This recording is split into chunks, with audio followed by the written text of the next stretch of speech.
everyone? Welcome back to another video. Welcome back to the channel. This will be the video for the weekend, and it's kind of a little bit of an update of what's going on in our lives because there has been a tremendous amount of change. There has been so much that has changed in my life and Lincoln's life and our lives that this weekend actually couldn't have came at a better time. This weekend I'm headed into an ayahuasca ceremony, well, a plant medicine ceremony, because it's not just ayahuasca, it's San Pedro as well with Chuma. So a couple different medicines, and it's over the course of 3 full days and then a little bit on Monday.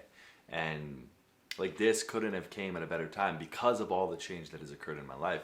And what I mean by change is on January 15th, it's part of the reason why I also haven't been posting so much as well, like many vlogs, is because I've been struggling in some ways. I ended up losing someone who meant the world to me. He was a friend, he was a mentor, he was someone I worked for, as well as someone who was like a second father to me. Like me and this man was able, like he was a lot older, his name's Jim, he was 67, PhD psychologist, a wonderful man. We met at this beautiful point in both of our lives in which we got to kind of co-create and navigate this conscious relationship with each other through friendship. He was one of the first men that I've actually said that I love you and meant it to him. And so we got to connect and travel. We got to experience a bunch of different experiences. We got to connect on some really, really deep levels. And honestly, like so close. And probably one of the closest relationships I've had. He was one of the 5 people in which I surround myself with, for sure, probably top 2.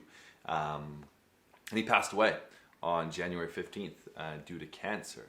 And that just brought up a whirlwind of just emotion and chaos and all of this stuff, because it doesn't mean that I just lost him. I also lost work as well. So now it was like I had to deal with grieving his death and grieving there, and also like dealing with the guilt and shame that came up for me of like there's multiple points in my mind where I thought, oh, I could drive back to Grand Prairie and I can support him through this journey, but I never chose to do that.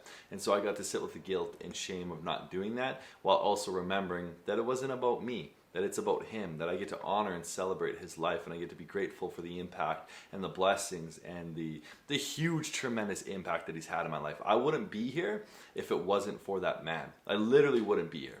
I think that I would still, like, there's a part of me that almost believes that I might be gone off the planet, but I don't know. I can't say for sure because I haven't experienced that.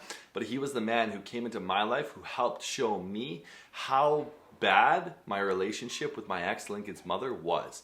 And he helped me navigate leaving that and going from this like codependent, broken Ethan to where I am and who I am today.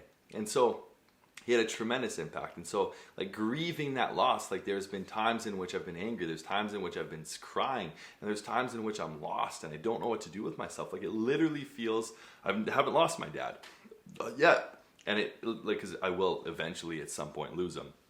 Death is inevitable. As soon as we're in this planet, we're walking and celebrating our way to death, which I also believe is not the end. But I haven't lost a father, but this feels like a father to me. Like he was, I can't even explain how much of an impact he had in my life and Lincoln's life too. Like he was like a father to Lincoln as well, or like a grandfather to Lincoln as well. Like there was so many times when we went biking, adventure, and he just loved spending time with Lincoln. Like ever since he was born, he loved spending time with Lincoln, Jim did. And we'd go on these wicked trips. He was one person in which I could actually like hang out with because he loved children. A lot of my other friends at the time didn't have kids, didn't know how to interact with kids, and didn't see that as like that's the main focus. Like when I have Lincoln, it's like it's all about him and playing with him and experiencing life with him for the most part. And so Jim was also a huge role model and a huge part of Lincoln's life and had this incredible impact on him and has supported Lincoln in so many ways, which is so beautiful. And so to lose that man definitely rocked my world, and that was one of the biggest changes. And like I said, because I also worked for the man, that was the man in which I provided virtual administrative services for. We ended up starting our friendship, and then we came in and realized that, hey, there are things that I'm really good at with tech-wise that I can provide for his business, and I can supplement his business so that he doesn't have to, and I can autonomize it and make a system around it and operate that system for him on a retainer basis. And that's what we chose to do. He was synergistic with me. Like I got to only work for a couple hours a week, and I got to pretty much live and do whatever I wanted to do wherever I wanted to do it. And I also helped him reach so many high heights in like his ratio for clients went way up. It skyrocketed up, probably doubled the amount of clients he had. I also reduced his overhead. There's so much that's also involved in the business, but I lost that as well. And so that's a huge change as well. I'm now a single father with Lincoln in this brand new apartment in Victoria without a job, with some savings. I ended up applying for EI for the short term just to help me out, not completely deplete my savings, but also help me until I find a job. And so there's things that I'm looking at of like, okay, do I even want to start a job? Like, what about this men's group that I've always been talking about and I've always been thinking about? Like, man, like when am I going to commit to that? And that's also a big part of this ayahuasca journey as well, is like sitting with myself and the deepest parts of myself of like, why don't I commit to that? Because I know how potent it is. I know how powerful it is. I know how big it could be and how many lives it could impact. And like, for some reason, there's this part of me that is not doing that. And I get to sit with that on the ayahuasca journey. And two, there's so much around fatherhood that has come up for me in the past month that I've really began to notice and work around. And for the most part, it's ways in which I've done such a shitty job parenting. And at the same time, like, don't get me wrong, I've done an amazing job and a beautiful job, and I'm really, really good at fatherhood. I'm really good at fatherhood. There are still things that I can work on. One example was I really became aware that in some ways, like, I wasn't hitting Lincoln, but I was kind of in some ways abusing him. When he would get so out of control, I would grab him aggressively and I would squeeze him. Like, not incredibly tight, but I would definitely squeeze him, and sometimes he'd start crying from that.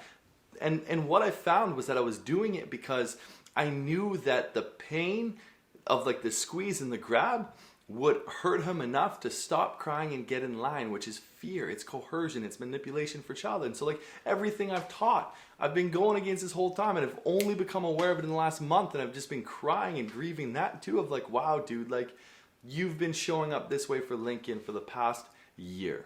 When he gets so out of control that you don't know what to do and you don't know how to handle yourself, you resort to doing that, and that is along the lines of abuse in my mind. And that's not me being hard on myself. Yes, I get to like love myself and forgive myself for this, and I've worked this last week. I've really, really worked, and I did it only once. I grabbed only once, like grabbed like kind of aggressively, like it was softer than what I've normally done, and I'm working on completely eliminating and holding that safe space for Lincoln. Because I also saw too that when Lincoln throws tantrums down, he will no longer come to me. He won't run to me as a safe space. What he does when he has a tantrum is he runs away. And that to me is an indicator that he does not feel safe enough to come to me. And no, I don't think I'm looking into that too much. I think that everything has a reason why, or a reasoning behind it. And slowly, there was once this week in which he did not run. He ran a little bit down the aisle in Thrifty Foods because he was having a huge tantrum and super tired. He ran a little bit down the aisle. He turned around and looked back and said, "You're mean." But he didn't run far away, and I appreciated the hell out of him for doing that. And so I noticed that that's beginning to change, because if I can hold that safe space for him, no matter what, no matter if he's throwing the biggest tantrum in the world and he's so out of control, if I can hold the safe space for him to know that he's always safe, always loved in my arms, then that is what I want. Even if it's not in my arms, even if it's like he's over like maybe a couple feet away, it doesn't matter, as long as he knows that he's safe and that I'm not gonna hurt him. Which was huge. And to become aware of that, literally, like I said, like I've cried, I've grieved, I'm still working through that. I'm looking forward to ayahuasca, because there's a part of me that when Lincoln gets so out of control, that I get out of control as well, and I begin to throw the tantrum. The tantrum is what causes me to grab or squeeze in those situations. It causes me to do that. And I get to look at, okay, what part of me, why is that happening? Why am I getting so out of control that that's happening in the first place? What's there? What am I not looking at? And so the ayahuasca is gonna help me look at that and navigate that and hold that and grieve that. And I'm not even sure what else is gonna come up. There's gonna be so much, but this is really coming at a pivotal time, and I wanted to share that with you guys. Yes, in this ayahuasca journey, this plant medicine ceremony that's coming up, I am incredibly scared. I don't know what's gonna come up. I don't know what's gonna happen. There's parts of me that think things around abuse and sexual abuse are gonna come up, and there's parts of me that has through psilocybin experienced experiences in which I may have been sexually abused more than one time by more than one different person. And so to sit with that in ayahuasca, like that's the great revealer. Like what ayahuasca does is it just slows you right down and takes you to the places deep inside yourself that you've been neglecting or blocking out of one's mind or not willing to see and not willing to look at. And all that it does is just reveal it for you to look and be like, oh, whoa, okay, here we are. Wow, that happened. And then it'll hold you and help you navigate the emotions and feelings and sensations that are behind that so you can heal that once and for all. There's multitudes of people that have said it's 15 years of therapy in one dose. Anyways, that's enough of this. I just wanted to share that, yeah, I'm incredibly scared, and I'm also at the same time incredibly excited and so stoked for this, because I know whenever I do a psilocybin journey, whenever I do any sort of deep self-reflection or or get into even deep meditative states, which I have been doing lately, only the deepest healing comes from it. Only the deepest healing comes from it. So I'm excited to share that with you guys after as well, and I'm really excited just to be me, just to have a weekend where I can just be me. I can put off the masks, I can just breathe and just recenter. So I wish you guys that you guys have a wonderful weekend and a wonderful day whenever you watch this. Thank you guys, as always. Like I say this every video, like every single time. I am so grateful. I'm so appreciative of you watching this channel and watching these videos. And I hope, and it's honestly my greatest hope, that this inspires you to learn a little bit more about yourself, or to look into your ways of doing things, and maybe take what I say or what I've done or what I've experienced, and maybe it triggers something for you inside of you that's like, wow, I never thought about it that way, or I could do this or that. And it just really helps you expand yourself into more of who and what you are, which I believe to be the number one God, divine, source, universe, whatever you want to call it. There is nothing that God is separate from. God is everything. Even the worst things in the world, I believe that God is that. God is not separate. He is everything. So, much love, guys, and I can't wait to see you on the next video and on the other side of this ayahuasca journey.